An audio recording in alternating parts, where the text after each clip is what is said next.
itu di Mesir, sehingga tidak ada satu bahasa kalau kita mengatakan ada daerah yang bisa digolongkan pada COVID ini masih belum aman, itu himbauan harus tetap berlaku.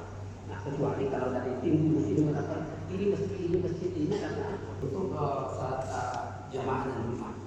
Saya kira Pak Gubernur dan Bapak sekalian, terima kasih. Assalamualaikum warahmatullahi wabarakatuh.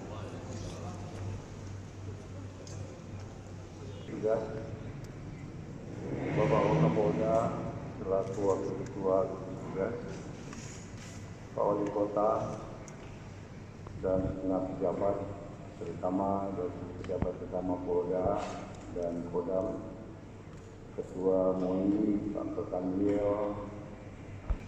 Alhamdulillahirrahmanirrahim. Puji syukur kita panjatkan kepada Allah Subhanahu wa taala. Alhamdulillah hari ini kita berada di 22 Ramadan.